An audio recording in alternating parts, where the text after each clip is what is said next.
신명기 17장 18절에서 20절입니다.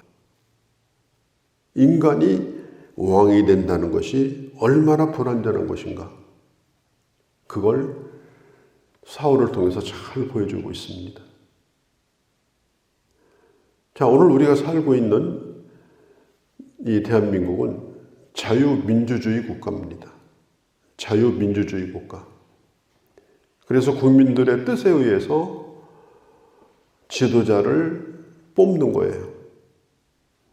누구의 억압을 받지 않고 국민들의 자발적인 뜻에 의해서, 그리고 다수결에 의해서 지도자를 세웁니다. 짧지 아니한 우리나라의 이 민주주의 역사, 해방되고 나서 이 민주주의 역사에 이 나라가 어렵고 힘든 것이 전부 뭡니까? 이 지도자들 때문이에요. 어떤 사람은 그냥 총 맞아 죽고, 어떤 사람은 감옥에 가고, 어떤 사람은 스스로 목숨을 끊고, 그렇게 절차를 밟아서 국민들이 다 뜻을 모아서 대통령을 세워도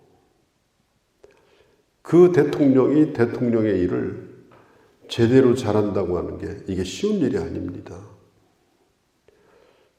우리는 그런 현실을 지금 오늘도 보고 있지 않습니까? 그래서 하나님은 특별히 하나님이 세우신 이 이스라엘, 가나안 땅에 들어가서 하나님이 직접 다스리는 그런 나라가 세워지기를 원했지만 결국은 그렇게 하지 못하고 왕을 세우는 왕정국가가 되고 만 겁니다.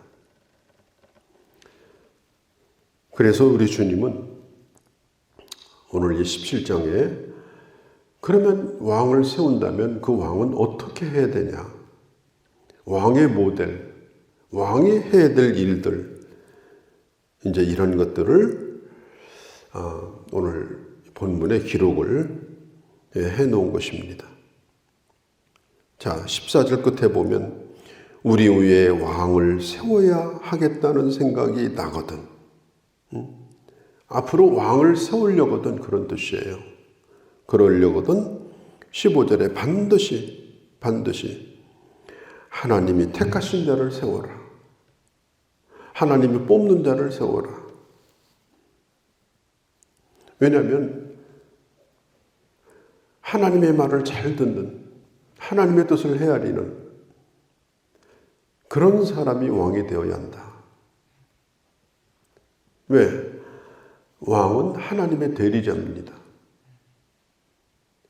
대리자는 주인이 아닙니다. 그냥 대리하는 거예요.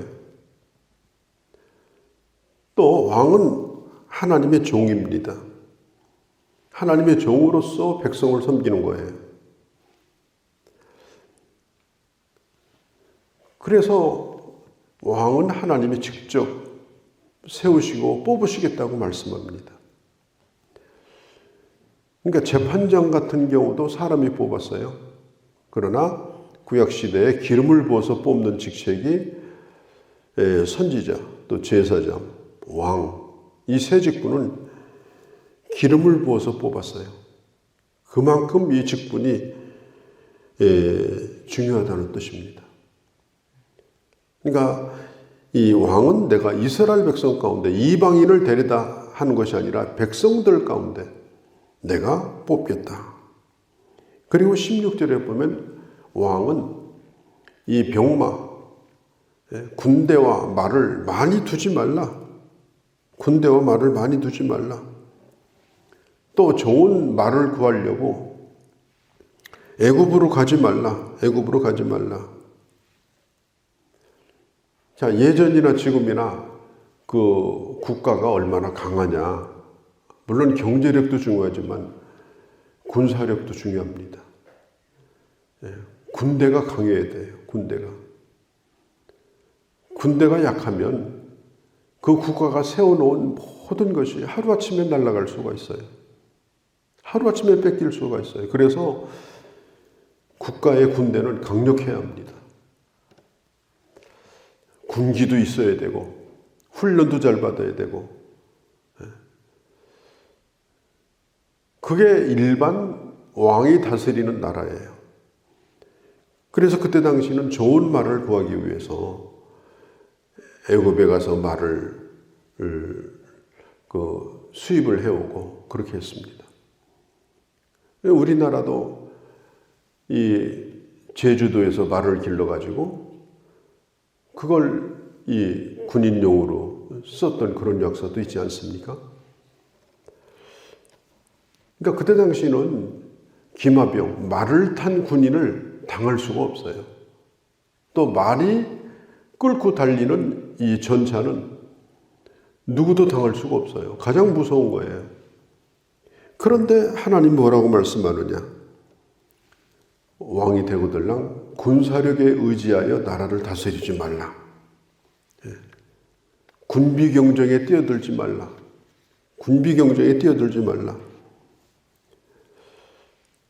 자, 이스라엘 백성들이 애굽에서 나올 때 누가 쫓아왔어요? 애굽의 군대가 쫓아왔어요. 그러면 당연히 어떻게 해야 돼요? 이스라엘이 무기로 싸워야 돼요. 그런데 하나님이 싸워주셨어요. 애굽의 군대를 이기게 했어요. 광야에서도 아말렉이 쳐들어왔을 때 출애굽기 17장에 보면은 여호수아가 잘 싸워서 이긴 게 아니에요. 하나님이 도우심으로 이겼습니다. 또 여호수아가 여리고성을 앞에 두고 기도할 때 그때 군대 장관이 나타났어요. 여호수아서 시작하자마자 군대 장관이 나타나서 이기게 해주겠다고 약속했어요. 내가 앞장서겠다고 약속했어요. 앞장은 주님이 서시고 이스라엘 백성들이 밟는 땅이 바로 너희 땅이 되게 하겠다. 그래서 그 원칙대로 싸워가지고 이스라엘이 가나안 땅을 점령을 한 겁니다. 그러니까 앞으로도 왕을 세우거들랑 그 왕은 군사력에 의지하지 말고 이제까지 그렇게 했던 것처럼 하나님을 의지해라. 하나님이 싸워주시겠다. 하나님을 의지하는 만큼 강한 나라가 되게 해주겠다. 그렇게 약속을 해 준 겁니다. 또 한 가지는 17절에 그 아내를 많이 두지 말라. 아내를.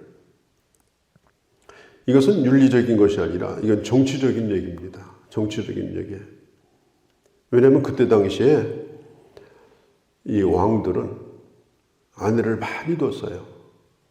왜 많이 뒀느냐? 여러 나라의 이 왕족들과 결혼을 해가지고 결혼을 해서 후궁도 데려오고 이렇게 해가지고 그 동맹관계를 맺습니다. 혈연관계를 맺어요. 그렇게 해서 나라를 유지하는 겁니다. 이걸 뭐라고 그래요? 정략결혼이라고 그래요. 정략결혼. 그 대표적인 사람이 누굽니까? 솔로몬이에요. 솔로몬은 후궁이 1000여 명이 됐다고 했어요.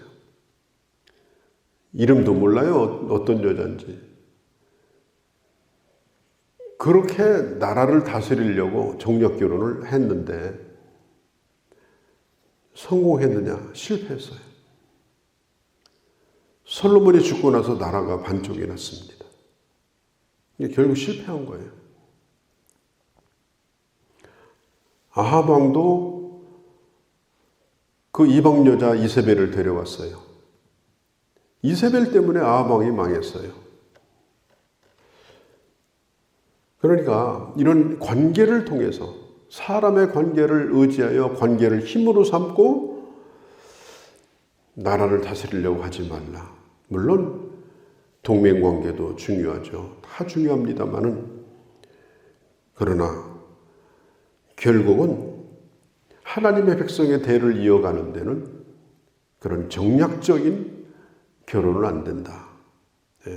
하나님의 백성의 혈통을 이어가고 하나님의 백성의 다스리는 나라가 되도록 해라. 그걸 가르쳐 주시고요. 또 17절에 보면은 은과 금을 많이 쌓지 말라. 그러니까 왕이 지도력으로 나라를 다스리고 덕으로 다스리고 이렇게 해야지, 돈을 가지고 부하들을 매수해 가지고 이렇게 하면 결국 그 신하들도 부패하게 된다. 저는 그런 생각을 해봅니다. 이게 정치하는 사람들이 정말 돈을 벌려고 하면 정치를 하지 말아야 되거든요. 네, 정치는 돈 버는 게 아니고 이권 개입하는 게 아니고 국가를 위해서 봉사하는 게 이 정치인데, 만일 정치가 이권과 개입해서 이렇게 하게 되면 이 나라는 그야말로 엉망진창이 되는 겁니다.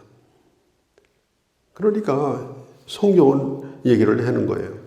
왕이 권력을 이용해서 돈을 모으는 일을 하지 말라. 오히려 백성들에게 골고루 분배하는 것이 뭔가, 백성들을 잘 살게 하는 일이 뭔가, 이걸 생각하라 하는 겁니다. 그리고 18절 19절에 보면 아주 중요한 얘기가 나와요. 그때 당시는 이 성경 원본은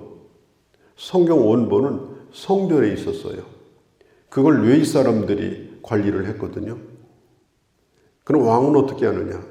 그 성경을 베껴가지고 등사본, 오늘 여기 보니까 등사본이라는 말이 나와요.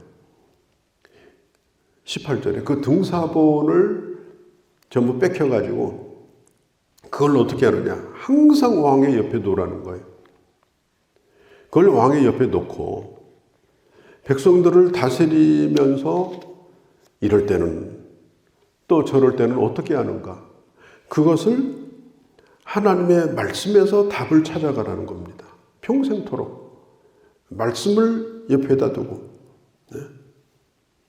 정치는 어떻게 해야 되는 건지, 그런 원리들, 재판은 어떻게 해야 되는가, 그런 것들을 말씀 가운데서 찾아내서 나라를 다스리면 좋은 왕이 될 수가 있다. 그러니까 불완전한 사람이 왕이지만 하나님께서는 좋은 왕이 되는 길을 가르쳐 주신 것입니다. 저는 어떤 때는 성경을 이렇게 보면서 이런 말씀을 국회의원들이 다 외우고 다닌다면 참 좋겠다. 대통령이 이런 말씀을 정말 마음에 새기고 정치하면 좋겠다. 하나님의 말씀을 볼 때 참 그런 생각이 들 때가 참 많이 있어요. 적어서 좀 보내주고 싶다.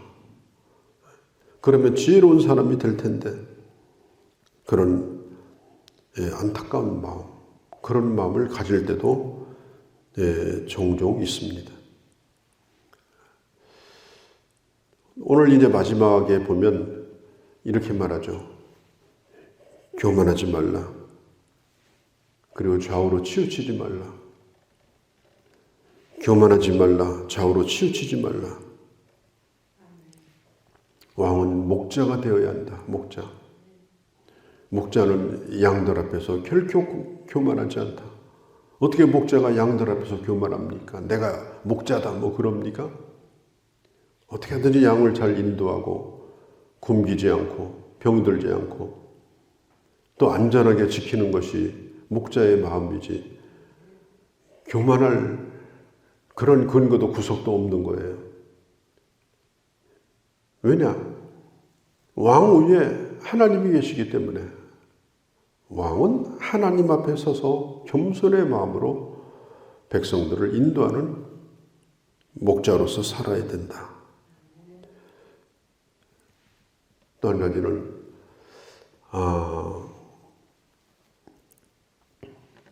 이렇게 하게 되면 하나님께서 그 나라를 평안하게 해주시겠다.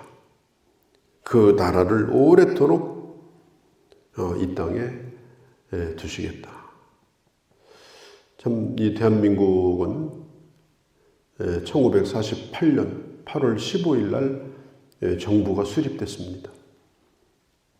그러니까 대한민국의 독립, 대한민국의 독립은 2차 세계대전이 끝나고 그리고 해방이 되고 나서 1945년에 해방이 됐는데 3년 동안 혼란기를 거치고 1948년도에